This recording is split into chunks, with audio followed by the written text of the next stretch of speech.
আওয়ামী লীগের রাজনীতি করার সুযোগ বিএনপি দিচ্ছে না, তাদের রাজনীতি করার অধিকার থাকবে কিনা সেটা নির্ধারণ করে দেবে জনগণ। ফেনীতে একথা বলেছেন বিএনপির মহাসচিব মির্জা ফখরুল ইসলাম আলমগীর। জনগণের স্বার্থে দ্রুত নির্বাচনের রোডম্যাপ ঘোষণার আহ্বান জানান তিনি। এ সময় ফেনী থেকে শাহনেওয়াজ বাবলু রিপোর্ট পাঠিয়েছেন, ক্যামেরায় ছিলেন শাফিন তপন। পরশুরাম, ফুলগাজী ও ছাগলনাইয়া এই তিন উপজেলা নিয়ে গঠিত ফেনী এক নির্বাচনী এলাকা, যেখান থেকে ভোট করে কখনো হারেননি বিএনপি চেয়ারপারসন বেগম খালেদা জিয়া। দীর্ঘদিন পর ফেনীর ছাগলনাইয়া সরকারি কলেজ মাঠে বিএনপির এই জনসভা, যেখানে উপস্থিত না থেকেও সবার মুখে মুখে ছিলেন খালেদা জিয়া। কর্মসূচিতে ফেনী ও আশপাশের এলাকা থেকে বিএনপি ও এর অঙ্গ সংগঠনের নেতাকর্মীরা অংশ নেন। এক পর্যায়ে যা রূপ নেয় নির্বাচনী জনসভায়।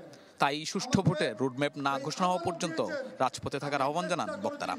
শত বাধা বিপত্তির মধ্যেও সেই আমানতকে রক্ষা করে এই তিন আসনের সংগঠনকে শক্তিশালী করার জন্য।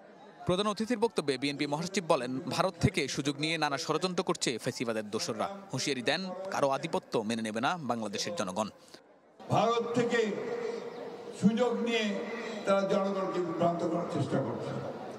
এই দেশের জনগণ বিভ্রান্ত হবে না, তাদের সমস্ত চক্রান্ত তারা রুখে দেবে।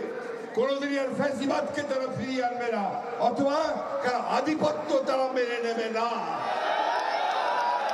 2013 সালে বন্যার্তদের ত্রাণ বিতরণে নিজ এলাকায় এসেছিলেন বিএনপি চেয়ারপারসন বেগম খালেদা জিয়া। এবার আসছেন দলের মহাসচিব। উপলক্ষ একটাই, মির্জা ফখরুল জানান, অত্যন্ত অসুস্থ বিএনপি চেয়ারপারসনকে খুব শিগগিরই চিকিৎসার জন্য নেওয়া হবে দেশের বাইরে। বলেন, কেবল গণতন্ত্র পুনরুদ্ধারের লড়াই করতে গিয়ে বারবার কারাবন্দী হয়েছেন বেগম খালেদা জিয়া। তাই এই গণতন্ত্র পুনরুদ্ধার করতে হলে সবাইকে ঐক্যবদ্ধ থাকার আহ্বান জানান বিএনপি মহাসচিব। এর আগে বিএনপি চেয়ারপারসনের বাড়িরাঙ্গিনায় বন্যায় ক্ষতিগ্রস্তদের মাঝে ত্রাণ বিতরণ করেন মির্জা ফখরুল। বলেন, আওয়ামী লীগ একটি রাজনৈতিক দল, তারা রাজনীতি করতে পারবে কিনা তা নির্ধারণ করবে দেশের জনগণ। কে রাজনীতি করবে, কে রাজনীতি করবে না, সেটা তো নির্ধারণ করবে জনগণ।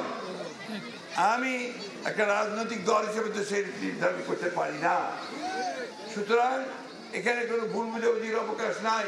মির্জা ফখরুলের দাবি, নিজের স্বার্থে নয়, জনগণের স্বার্থে দ্রুত নির্বাচন চায় বিএনপি। আপনাদের গর্ব খালেদা জিয়ার সেই শুভেচ্ছা ভালোবাসা পৌঁছে দিতে। শাহনেওয়াজ বাবলু, চ্যানেল 24, ছাগলনাইয়া, ফেনী।